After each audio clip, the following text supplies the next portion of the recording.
नमस्कार साथियों, अलवर क्लासेस के ऑनलाइन प्लेटफॉर्म पर आप सभी साथियों का हार्दिक स्वागत व अभिनंदन है। मध्यकालीन राजस्थान में राजवंश की जो व्यवस्थाएं हैं उस पर हम आज से आपकी क्लास स्टार्ट कर रहे हैं। और सबसे पहले हमने जो मध्यकालीन राजस्थान में टॉपिक लिया है वो है चौहान वंश।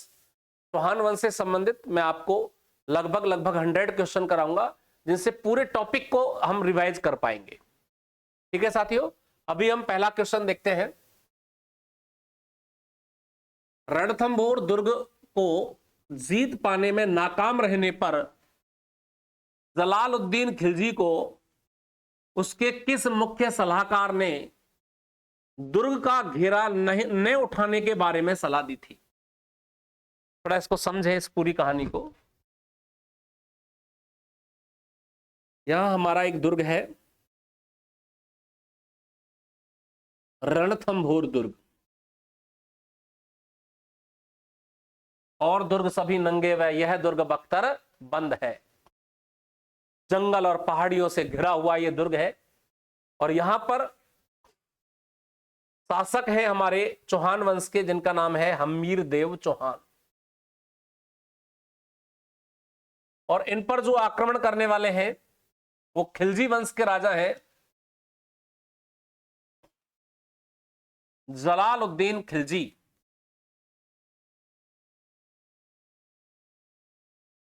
जलालुद्दीन खिलजी के द्वारा रणथंभौर दुर्ग को जीतने के लिए घेरा डाला हुआ है।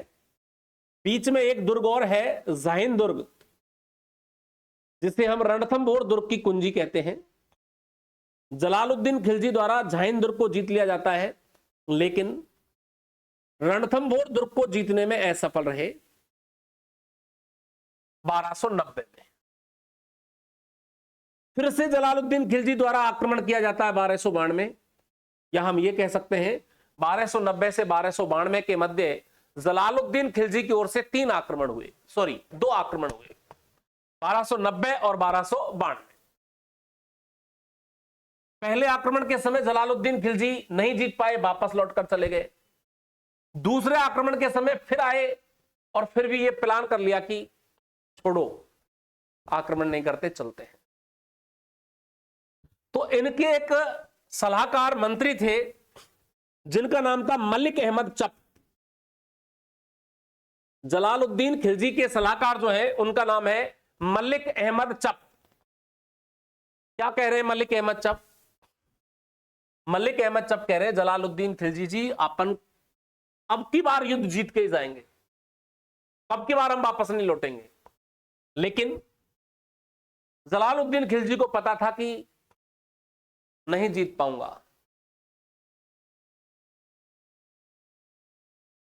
लोमड़ी के लिए अंगूर खट्टे हैं। और उस कहानी में जलालुद्दीन खिलजी ने कहा, मैं ऐसे 10 किलो को भी मुसलमान के एक बाल के बराबर नहीं समझता। 2 बार आक्रमण किए, दोनों बार नहीं जीत पाया। तो मलिक अहमद चप से कहा, कैसी बात कर रहे हो, दुर्ग जीतने की जरूरत ही नहीं है, मैं ऐसे 10 किलो को भी मुसलमान के एक बाल के बराबर नहीं समझता। प्रश्न क्या था, किस सलाहकार ने दुर्ग से घेरा नहीं उठाने की सलाह दी थी कि जीत के ही जाएंगे, घेरा नहीं उठाएंगे? यह बात किसने कही थी? मलिक अहमद चप। पहले प्रश्न के लिए हमारा आंसर होगा ए, मलिक अहमद चप। अगला प्रश्न, निम्न में से कौन सा चौहान शासक चौहानों का पितृंता या चौहानों में पितृंता कहलाता है? किसे चौहानों का पितृंता कहा गया है? चौहानों का पितृंता किसे कहा गया है? सोमेश्वर को, एपार गंगे को, विग्रहराज चतुर्थ को, या जगदेव को? चौहान वंश में एक राजा पढ़ते हैं हम, अर्णोराज उर्फ आनाजी। अर्णोराज उर्फ आनाजी। और अर्णोराज आनाजी की हत्या उन्हीं के बेटे के द्वारा की गई, जगदेव के द्वारा 1155 ईस्वी में। 1155 ईस्वी में अर्णोराज की हत्या उनके बेटे जगदेव के द्वारा की गई। इसलिए चौहानों के जो पितृंता है वो कौन कहलाते हैं? जगदेव कहलाते हैं। चौहानों के पितृंता के रूप में किसे जाना जाता है? जगदेव को जाना जाता है। विख्यात स्मारक 2.5 दिन का झोपड़ा या तत्कालीन संस्कृत महाविद्यालय का निर्माण किसके द्वारा किया गया था? विग्रहराज चतुर्थ के द्वारा, पृथ्वीराज प्रथम के द्वारा, अर्णोराज के द्वारा, अजयराज के द्वारा। संस्कृत पाठशाला के रूप में इमारत का जो निर्माण कराया गया है वो चौहान शासक विग्रहराज चतुर्थ, या हम कह सकते हैं इनको वीसलदेव, विग्रहराज चतुर्थ, या हम इनको कह सकते हैं बीसलदेव, बीसलदेव के द्वारा इस संस्कृत पाठशाला का निर्माण कराया गया। और इसी संस्कृत पाठशाला की दीवारों पर एक नाटक भी उत्कीर्ण करवाया गया जिसका नाम है हरिकेली नाटिका। नाम क्या है इसका? हरिकेली नाटिका। इस संस्कृत पाठशाला को गजनी के शासक मोहम्मद गौरी के सेनापति कुतुबुद्दीन ऐबक द्वारा तुड़वाया गया और कुतुबुद्दीन ऐबक ने इसे तुड़वा करके पहली मस्जिद के रूप में इसे बदला। ये राजस्थान की पहली मस्जिद के रूप में जानी जाती है और इसे हम बोलते हैं 2.5 दिन का झोपड़ा। 2.5 दिन का झोपड़ा। पंजाब साहब पीर का यहां उर्स बढ़ता है, पंजाब साहेब पीर का यहां उर्स बढ़ता है 2.5 दिन का। और इस संस्कृत पाठशाला का निर्माता कौन सा चौहान राजा है? तो इसके चौहान शासक जो निर्माता है वो है विग्रहराज चतुर्थ। विग्रहराज चतुर्थ या वीसल देव के द्वारा इसका क्या करवाया गया? निर्माण कराया गया था। राइट।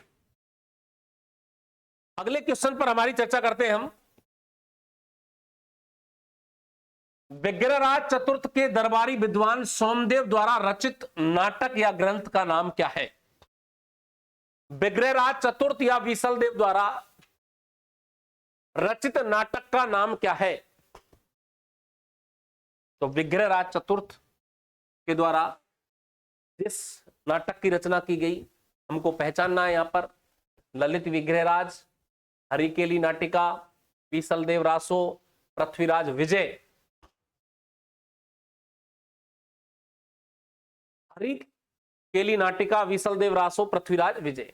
पहला है अपना ललित विग्रहराज। ललित विग्रहराज नाटक के रचनाकार हैं कवि सोमदेव और कवि सोमदेव ने इस नाटक के अंदर विग्रहराज चतुर्थ व इंद्रपुरी की राजकुमारी बेसल की प्रेम कहानी का वर्णन किया है।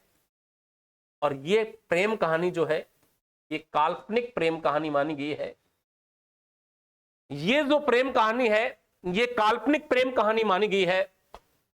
हमारा राइट आंसर इस प्रश्न के लिए जो होगा वो कौन सा होगा? ललित विग्रहराज। सोमदेव द्वारा रचित जो ग्रंथ है ये कौन सा है? ललित विग्रहराज होगा भाई। ठीक है। अगले प्रश्न के लिए, किस शिलालेख में सांभर के चौहानों की वंशावली दी गई है? सांभर, शाकंभरी, शपादलक्ष,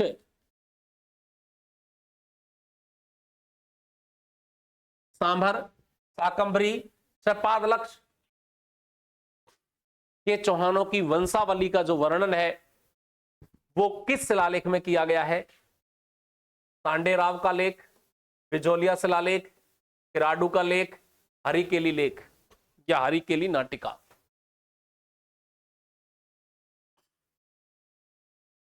सांभर के चौहानों का जो उल्लेख मिलता है वो मिलता है बिजोलिया शिलालेख के अंदर।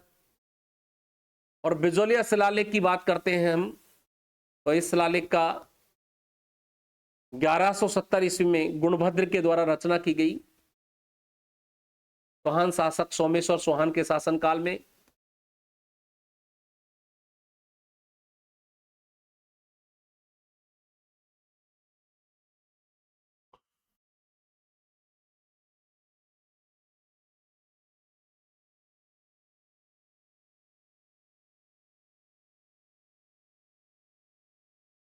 सोमेश्वर के शासनकाल में यह किया गया है। इसी बिजौलिया शिलालेख के अनुसार चौहान वंश के जो मूल पुरुष या आदि पुरुष हैं उनका नाम वासुदेव चौहान है। और इसी शिलालेख के अनुसार सामर झील के निर्माता वासुदेव चौहान हैं और सांभर नगर को बसाने वाले भी वासुदेव चौहान हैं। ऐसा कौन सा शिलालेख मानता है? बिजौलिया शिलालेख मानता है। इसी शिलालेख के अनुसार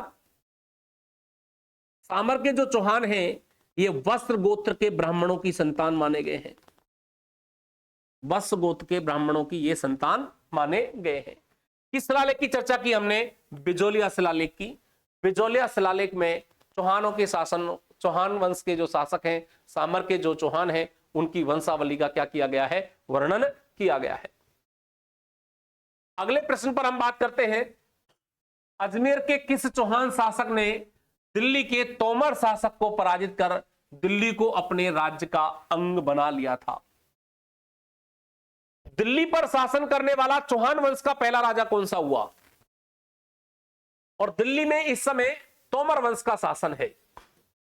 तोमर वंश के शासक हुए हैं तंवर।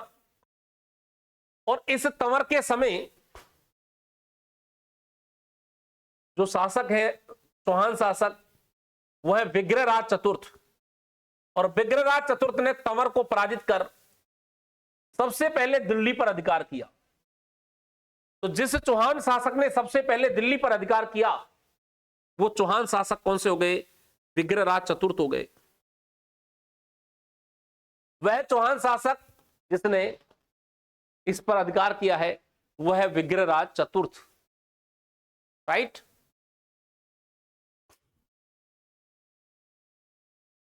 विग्रहराज चतुर्थ यानी वीसलदेव चौहान को विद्वानों का आश्रयदाता होने के कारण किस उपनाम से भी जाना जाता है?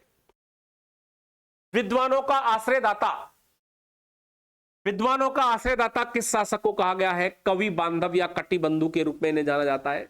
विद्वानों के आश्रयदाता विग्रहराज चतुर्थ हैं। इसके लिए उन्हें जो उपाधि दी गई है कवि बंधु, इन्हें कटिबंधु भी कहते हैं।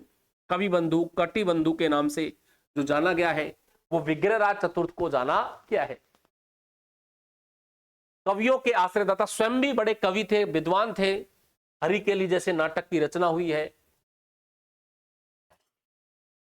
पृथ्वीराज चौहान तृतीय की अल्पवयस्कता के दौरान शासन कार्य में सहयोग व मार्गदर्शन देने वाला उसका मुख्यमंत्री था। देखिए, अगर हम बात करते पृथ्वीराज चौहान की, पृथ्वीराज चौहान तृतीय का जन्म होता है 1166 ईस्वी में अनहिलवाड़ा में। अनहिलवाड़ा, गुजरात। अनहिलवाड़ा गुजरात में इनका क्या होता है? जन्म होता है। और 1177 ईस्वी में इनके पिता की मृत्यु के पश्चात ये गद्दी पर बैठते हैं। इनका जो राज्याभिषेक हुआ है वो 1177 ईस्वी में हुआ है। इनका राज्याभिषेक 1177 ईस्वी में ये गद्दी पर बैठे। यानी कि हम देखें तो ये 11 वर्ष की आयु में, कितने वर्ष की आयु में? 11 वर्ष की आयु में ये शासक बने थे।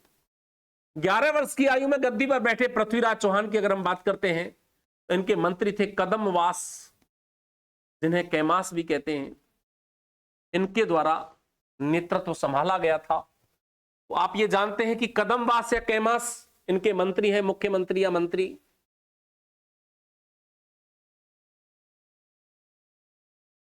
चंद्रवरदाई इनके प्रसिद्ध कवि, कर्पूरी देवी। तो आपके लिए जो राइट आंसर होगा वो कौन सा होगा? कदमवास या कैमास। इनकी जो मां है वो कर्पूरी देवी हैं। इनके प्रसिद्ध जो कवि हैं वो चंद्रवरदाई हैं। मुख्यमंत्री जो है कदमवास है। इस प्रश्न के लिए जो आपका आंसर होगा वो होगा कदमवास या कैमास। निम्न में से कौन सा शासक पृथ्वीराज चौहान तृतीय के समकालीन नहीं था? बड़ा शानदार क्वेश्चन है, बहुत ही शानदार क्वेश्चन। निम्न में से कौन सा शासक पृथ्वीराज चौहान तृतीय के समकालीन नहीं था? पृथ्वीराज चौहान तृतीय, जिन्हें दल पंगुल विश्व विजेता की उपाधि मिली है, जिन्हें राय पिथौरा कहा गया है, इनके समकालीन शासकों में कौन कौन है? कन्नौज के गहड़वाल शासक जयचंद हैं। गुजरात के चालुक्य शासक, गुजरात में इस समय चालुक्य वंश का शासन था, भीमदेव द्वितीय है। गजनी का शासक मोहम्मद गौरी है। दिल्ली के सुल्तान इल्तुतमिश हैं। ये गलत है, दिल्ली के सुल्तान इल्तुतमिश नहीं थे, बाकी सब इनके समकालीन थे। बाकी सभी समकालीन हैं, लेकिन दिल्ली के सुल्तान इल्तुतमिश इनके समकालीन शासकों में से एक नहीं थे। चौहान वंश के शासक सहसमल की राजधानी क्या थी? सहसमल या सहसमल के द्वारा 1425 ईस्वी में अपनी राजधानी के रूप में किसे बसाया गया था? सिरोही को बसाया गया था। सिरोही को राजधानी बनाने वाले चौहान वंश के जो शासक थे, उनका नाम क्या था? सहसमल या सहासमल था। शिवभान के पुत्र थे सहसमल, जिनके द्वारा इसे राजधानी बनाया गया था।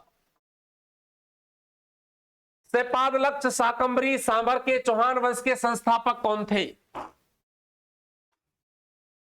चौहानों की नींव रखने वाला, चौहान वंश का आदि पुरुष, चौहान वंश का संस्थापक, चौहान वंश का मूल पुरुष वासुदेव चौहान है, जिसने 551 ईस्वी में, जी हां 551 ईस्वी में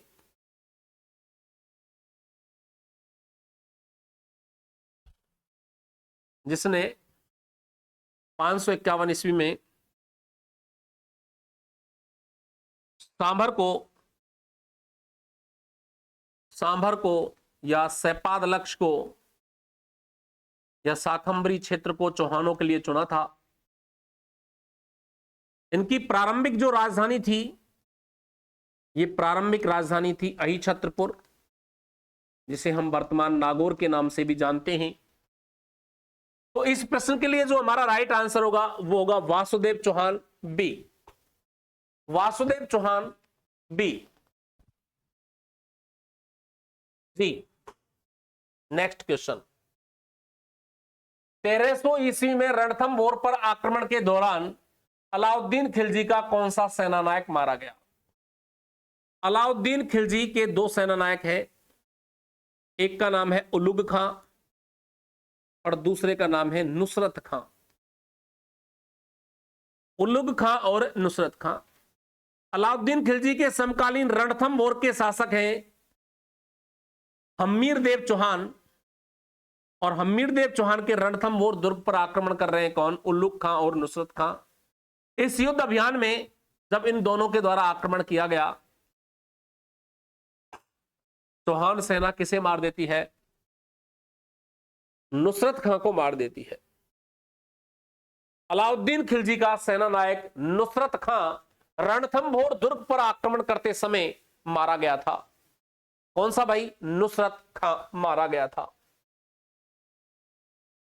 नाडोल शाखा के किस चौहान शासक ने 1177 ईस्वी के लगभग मेवाड़ शासक सामंत सिंह को हराकर मेवाड़ पर अधिकार कर लिया? मेवाड़ के शासक सामंत सिंह को हराने वाला चौहान वंश का राजा कौन सा था जिसने मेवाड़ के राजा को हराया? ये नाडोल के चौहान शासकों में से संबंधित था। ध्यान देंगे यहां पर, कीर्तिपाल, जिसे मुणोत नैंडसी ने इसे ही क्या कहा है? मुहनोत नैन्सी ने इसे कि तू एक महान राजपूत योद्धा कहा है, कि तू एक महान राजपूत योद्धा कहा गया है इसको। मेवाड़ पर विजय प्राप्त करने वाला चौहान वंश का शासक जो होगा वो कौन सा होगा साथियों? कीर्तिपाल होगा। अलाउद्दीन खिलजी की किस विजय के बाद अमीर खुसरो ने कहा आज कुफ्र का गढ़ इस्लाम का घर हो गया? ध्यान देंगे, रणथंभोर दुर्ग की अगर हम बात करें, यहां के शासक हैं हम्मीर देव चौहान।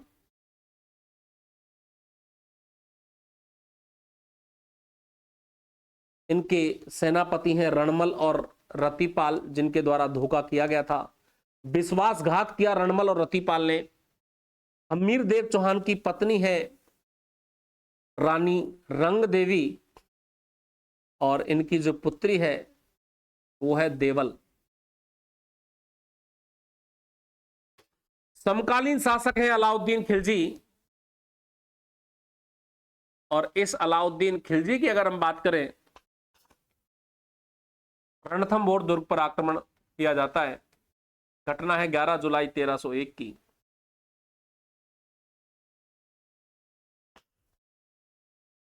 जुलाई 1301 को अलाउद्दीन खिलजी की सेना हम्मीर देव चौहान पर धोखे से आक्रमण करती है, क्योंकि रणमल और रतिपाल द्वारा धोखा कर दिया जाता है। और रणमल रतिपाल द्वारा जब धोखा किया गया तो अलाउद्दीन खिलजी को मौका मिला, रणथंभोर दुर्ग में प्रवेश किया। और रणथंभोर दुर्ग में प्रवेश किया तो हम्मीर देव चौहान के नेतृत्व में केसरिया होता है, रानी रंग देवी के नेतृत्व में जौहर होता है, और दोनों घटना मिलकर क्या कहलाएंगी भैया? साका। 11 जुलाई 1301 को राजस्थान का पहला केसरिया, पहला जौहर और पहला साका रणथंभोर के दुर्ग में होता है। और रणथंभोर के दुर्ग पर विजय होती है किसकी? अलाउद्दीन खिलजी की। अलाउद्दीन खिलजी का जब रणथंभोर दुर्ग पर अधिकार हो गया तब अमीर खुसरो ने कहा था आज कुफ्र का गढ़ इस्लाम का घर हो गया। किसने कहा है ये? अमीर खुसरो ने। तो कब कहा है अमीर खुसरो ने ऐसा? रणथंभोर पर विजय के पश्चात कुफ्र का गढ़ इस्लाम का घर हो गया। 1305 ईस्वी में अलाउद्दीन खिलजी की शाही सेना ने किसके नेतृत्व में जालोर पर आक्रमण किया? जालोर।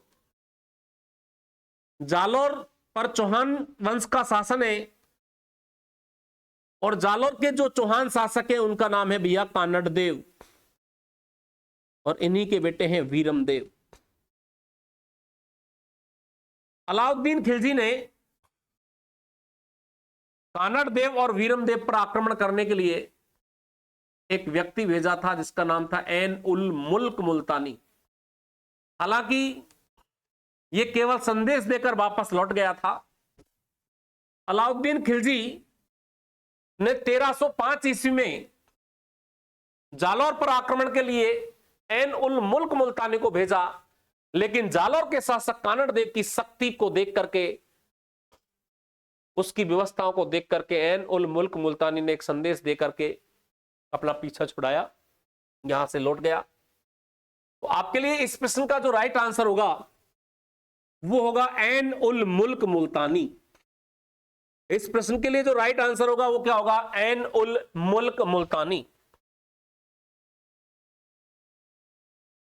सिरोही के किस चौहान शासक ने खानवा युद्ध में महाराणा सांगा का साथ दिया?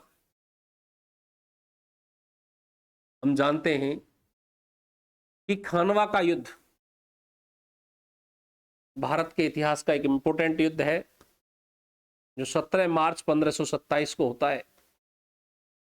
17 मार्च 1527 को एक तरफ मेवाड़ के शासक राणा सांगा होते हैं तो दूसरी तरफ मुगल सत्ता की स्थापना करने वाले बाबर होते हैं। राणा सांगा के द्वारा इसी में पाती पर्वन या पाती पेरवन परंपरा निभाई जाती है, जिसमें राजपूत शासक या राजपूताना के जो शासक हैं उनको युद्ध में जुड़ने का निमंत्रण दिया जाता है। इस समय सिरोही के शासक जिन्होंने साथ दिया उनका नाम है अखेराज देवड़ा, क्योंकि सिरोही के शासकों को देवड़ा कहा गया है, जबकि जालोर के शासकों को सोनगरा कहा गया है। सिरोही के चौहान शासकों को देवड़ा चौहान कहा गया है, जबकि जालोर के शासकों को सोनगरा चौहान कहा गया है। अखेराज देवड़ा आपका राइट आंसर होगा। Question number 17, question number 17, Bundi का कौन सा चौहान शासक, बूंदी का कौन सा चौहान शासक 1304 ईस्वी में अलाउद्दीन खिलजी से लड़ता हुआ मारा गया? बूंदी का कौन सा चौहान शासक 1304 ईस्वी में अलाउद्दीन खिलजी से लड़ता हुआ मारा गया? समर सिंह, वीर सिंह, देवी सिंह और नरपाल। तो यहां पर 1304 ईस्वी में अलाउद्दीन खिलजी का आक्रमण बूंदी पर होता है और अलाउद्दीन खिलजी से युद्ध लड़ते हैं नरपाल सिंह, और ये नरपाल सिंह इस युद्ध में मारा जाता है। बूंदी पर विजय प्राप्त करते हैं अलाउद्दीन खिलजी। आपका राइट आंसर होगा यहां नरपाल सिंह, नरपाल सिंह।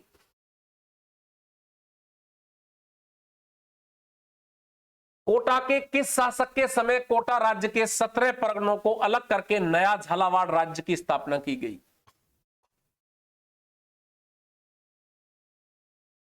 कोटा से झालावाड़ बना है और यह प्रक्रिया हुई है 1837 में। 1838 में झालावाड़ रियासत नवीनतम रियासत के रूप में बनी। अंग्रेजों द्वारा बसाई गई नवीनतम रियासत, और झाला मदन सिंह या झाला मदन पाल सिंह यहां के पहले शासक बने थे। प्रश्न पूछा जा रहा है इस समय कोटा के शासक कौन थे? इस समय कोटा के जो शासक थे महाराव राम सिंह द्वितीय थे। राम सिंह द्वितीय इस समय कोटा के शासक थे, जब कोटा से किसको बसाया गया? झालावाड़ को बसाया गया था। अगला प्रश्न है नंबर 19, अलाउद्दीन खिलजी के आक्रमण के समय जालोर का साका किस वर्ष में हुआ? जालोर के शासक कानड़ देव और उनके बेटे वीरम देव। इनके बीच एक पात्र और है, दहिया बीका या दहिया राजपूत बीका, जिसने अलाउद्दीन खिलजी की सेना को दुर्ग का गुप्त मार्ग बताया था। यह विश्वासघाती दहिया बीका कानड़ देव के समय का विश्वासघातियों में एक इंपोर्टेंट व्यक्ति गिना जाता है, जिसने विश्वासघात किया कानड़ देव जैसे वीर योद्धा के साथ, वीरम देव जैसे वीर योद्धा के साथ। अलाउद्दीन खिलजी ने जालोर पर जो विजय प्राप्त की है वो प्राप्त की है 1311 ईस्वी में, और यहां जो नकारात्मक पार्ट था वो था दहिया राजपूत बीका। आपके इस प्रश्न के लिए आंसर होगा 1311 ईस्वी। कौन सी ईस्वी भाई? 1311 ईस्वी। अगला प्रश्न देखें। इतिहास में अपनी वीरता, शौर्य एवं बलिदान के कारण प्रसिद्ध आला व उदल, आला उदल दो सेनापतियों के नाम है। महोबा एक शासक होते हैं, परमर्दी देव। महोबा के शासक होते हैं परमर्दी देव। इनके एक शासक होते हैं परमर्दी देव और इनके सेनापति होते हैं आला और उदल।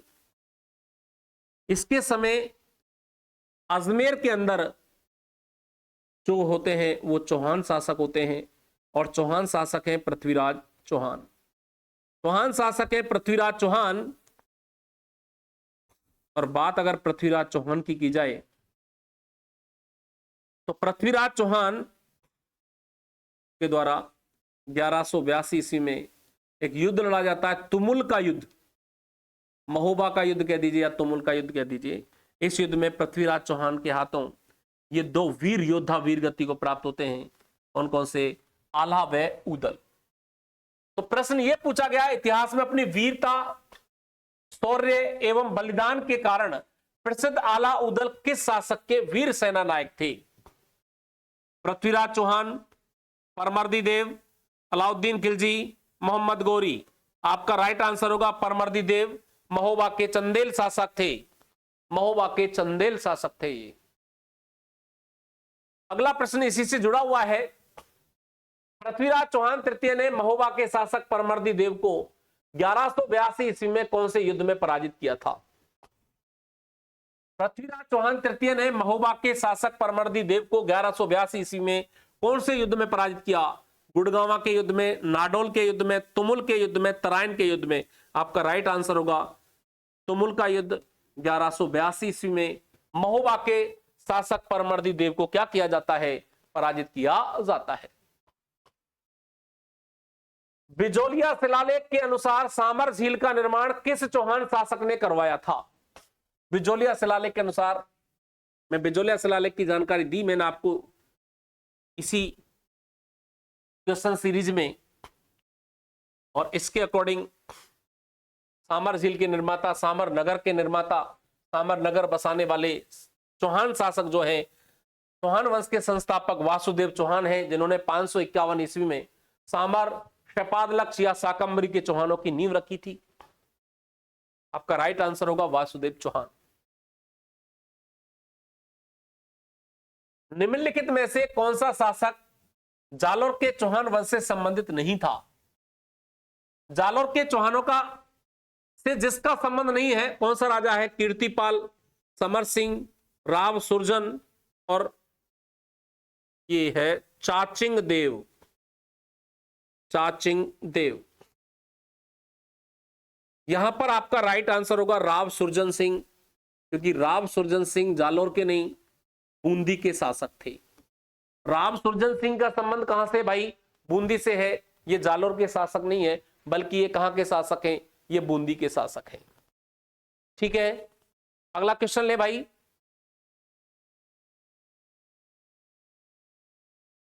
सूफी संत या सूफी कवि ख्वाजा मोइनुद्दीन चिश्ती, जी हां, ख्वाजा मोइनुद्दीन चिश्ती, जिनकी दरगाह कहां पर है? अजमेर में। और हम जानते हैं कि रज्जब महीने की पहली तारीख से छठी तारीख तक, यानी कि 1 रज्जब से 6 रज्जब तक यहां मेला भरता है ख्वाजा मोइनुद्दीन चिश्ती का। और ख्वाजा मोइनुद्दीन चिश्ती का मेले की अगर हम बात करें तो यहां पर भीलवाड़ा का गौरी परिवार, भीलवाड़ा का गौरी परिवार यहां पर झंडारोहण का कार्य करता है। किसके शासनकाल में राजस्थान आए थे? सोमेश्वर चौहान, राजा हम्मीर, महाराणा प्रताप, पृथ्वीराज चौहान। तो यहां पर उत्तर होगा आपका पृथ्वीराज चौहान तृतीय के शासनकाल में ये भारत आए थे। पृथ्वीराज चौहान तृतीय के शासनकाल में ये भारत आए थे। और याद रखना होगा आपको इस प्रश्न को, याद रखना होगा आपको इस प्रश्न को, पृथ्वीराज चौहान तृतीय के शासनकाल में भारत आए, लेकिन किसके साथ भारत आए? तो ये भारत आए थे मोहम्मद गौरी के साथ। जी हां, गजनी के शासक हैं, गजनी के शासक मोहम्मद गौरी के साथ ये क्या है? भारत आए थे। क्लियर? अगला क्वेश्चन लेते हैं, क्वेश्चन नंबर 25। किस रासों में विग्रहराज व परमार राजा भोज की बेटी राजमती के प्रेम संबंधों का उल्लेख मिलता है? परमार राजा भोज और राजमती के प्रेम संबंधों का उल्लेख किस ग्रंथ में है, किस पुस्तक में है? अमीर रासो, बीसल देव रासो, पृथ्वीराज रासो, ललित विग्रहराज। फटाफट से बताएंगे आप इस प्रश्न का आंसर क्या होगा?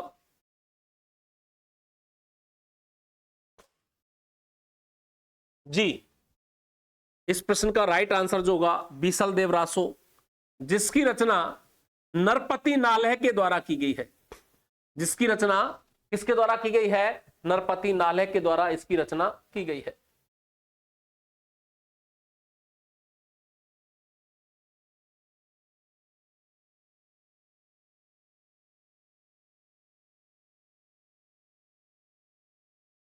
अगला क्वेश्चन, निम्न में से कौन सा विद्वान व साहित्यकार पृथ्वीराज चौहान तृतीय का दरबारी नहीं था? यानी कि पृथ्वीराज चौहान तृतीय के दरबार में कौन सा विद्वान या साहित्यकार या कवि नहीं था? चंद्रबरदाई, विद्यापति गौड़, बागीश्वर, सोमदेव। राइट आंसर होगा सोमदेव, क्योंकि सोमदेव पृथ्वीराज चौहान तृतीय नहीं बल्कि विग्रहराज चतुर्थ, विग्रहराज चतुर्थ यानी कि बीसल देव के शासनकाल से संबंधित हैं। विग्रहराज चतुर्थ या बीसल देव के शासनकाल से क्या है? संबंधित हैं। हम्मीर के दरबार में खालिस्तान नामक कवि था। हम्मीर यानी कि हम्मीर देव चौहान जो कि रणथंभौर के शासक हैं, और इनके शासनकाल के प्रसिद्ध जो कवि या विद्वान थे उनका नाम था बीजादित्य। क्या नाम था भाई? बीजादित्य। तो आपका राइट आंसर होगा बी, बीजादित्य।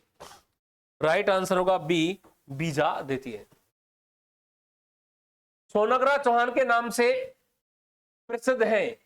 देखो, जालौर के चौहानों को सोनग्रा चौहान कहा गया है। जालौर के चौहानों को मैंने पहले भी बताया, सिरोही के चौहानों को देवड़ा चौहान, जबकि जालौर के चौहानों को क्या कहा गया है? सोनग्रा चौहान कहा गया है। जालौर के चौहानों को क्या कहा गया? सोनग्रा चौहान कहा गया। हरिकेली नाटक निम्न में से किसके द्वारा लिखा गया?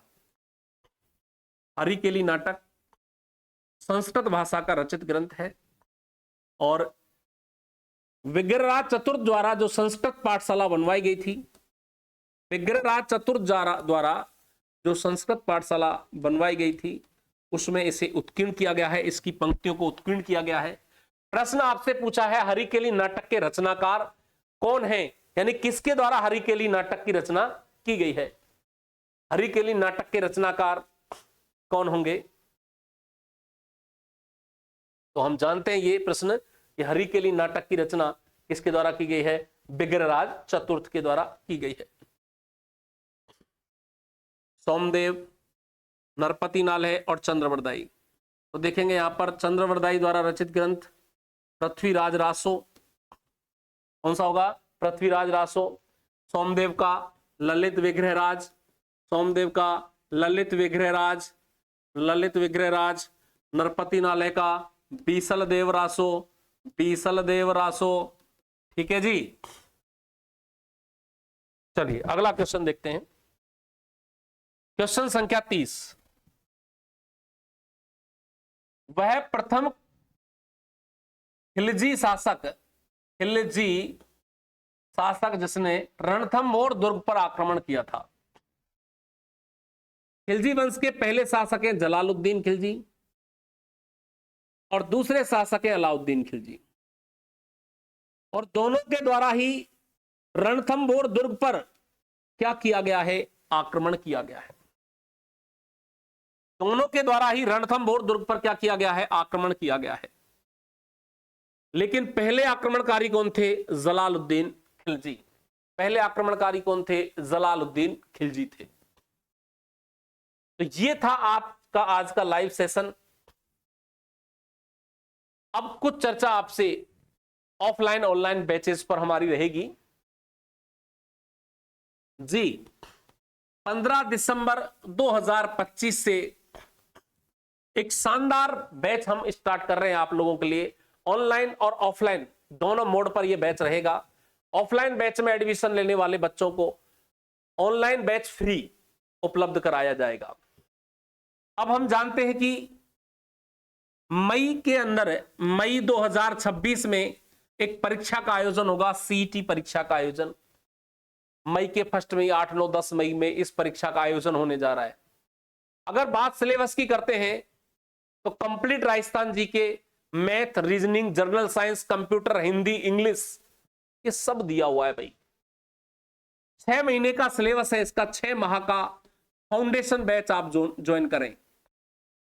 6 माह का फाउंडेशन बैच हमने यहां बनाया है और इसकी बहुत अच्छी प्लानिंग है हमारी। यहां हम आपको 10 बुकलेट देने वाले हैं, 15 टेस्ट सीरीज देने वाले हैं। 6 महीने लगातार ये बैच चलेगा। और सबसे अच्छी बात यह है, अगर आप इस बैच को ज्वाइन करते हैं तो देखिए, आप राजस्थान पुलिस, वनपाल, वन रक्षक, है ना, वीडियो, पटवार, हॉस्टल वार्डन, ये सभी कोर्स इसी के साथ हो रहे हैं। अलग से तैयारी करने की आपको आवश्यकता नहीं पड़ेगी अगर आप सीईटी का बैच ज्वाइन कर लेते हैं तो। साथ में हम इसी के साथ बीएसटीसी, आपको पता है इस बार बीएसटीसी परीक्षा का आयोजन बहुत जल्दी होगा, क्योंकि इसी दिसंबर माह में आपको फॉर्म भरने हैं और लगभग 6 लाख विद्यार्थी हर बार एग्जाम देते हैं। 25 से 26 हजार विद्यार्थियों को कॉलेज मिलता है। तो अच्छी तैयारी के लिए आप अभी से जुड़ सकते हैं संस्था के साथ। 15 दिसंबर से हम नया बैच ज्वाइन कर रहे हैं। नया बैच ज्वाइन करें आप, 15 दिसंबर से स्टार्ट है। और बात करें इस बैच की, तो इसी में भी हम आपको 10 से 15 मॉडल पेपर कराएंगे, 5 से 6 आपको बुकलेट मिलेगी और आपके पेपर तक बार बार हम आपको रिवीजन कराते रहेंगे इस बैच के अंदर। अगर विद्यार्थियों को सेंट्रल गवर्नमेंट या स्टेट गवर्नमेंट की परीक्षाएं एक के बाद एक देनी है, तो 1 ईयर फाउंडेशन बैच भी हमारे यहां हमने चलाया है। 1 ईयर फाउंडेशन बैच में complete math, complete reasoning, complete आपका हिंदी इंग्लिश ग्रामर पोर्शन, दोनों नेशनल और राजस्थान जीके, आपको इसके अलावा general science, computer, current affairs, हर 15 दिन में आपको एक करंट अफेयर्स की क्लास, लंबी क्लास मिलती है। साथ में आपको नोट टेस्ट सीरीज भी मिलती है करंट अफेयर्स का। जो साथी सीटी पहले से क्लियर हैं उनके लिए जुलाई माह के अंदर लगभग 6 से 7 हजार पदों पर एलडीसी की परीक्षा का आयोजन होने जा रहा है। लगभग 6 से 7 हजार पदों पर बहुत जल्दी एलडीसी का विज्ञापन आ रहा है।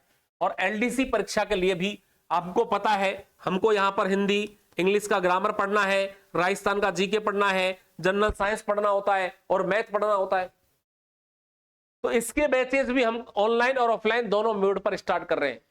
15 दिसंबर सुबह 9 बजे इन तीनों बैचों की हम शुरुआत कर रहे हैं। जो बच्चे अपना सुनहरा भविष्य देख रहे हैं कि हमें 2026 के अंदर नौकरी चाहिए, वो भाई बहन इस बैच को अवश्य रूप से ज्वाइन करें। इस बैच के लिए आप मंडे को 9 बजे उपस्थित हों। 3 से 4 दिन आपकी डेमो क्लासें लगती हैं, उसके बाद आप डिसीजन कर सकते हैं कि हमें संस्था के साथ जुड़ना है या नहीं जुड़ना है। बेहतरीन भविष्य के लिए आप हमारी संस्था से जुड़ सकते हैं। ऑफलाइन ऑनलाइन किसी भी मोड पर आप जुड़ें। जय हिंद, जय भारत साथियों।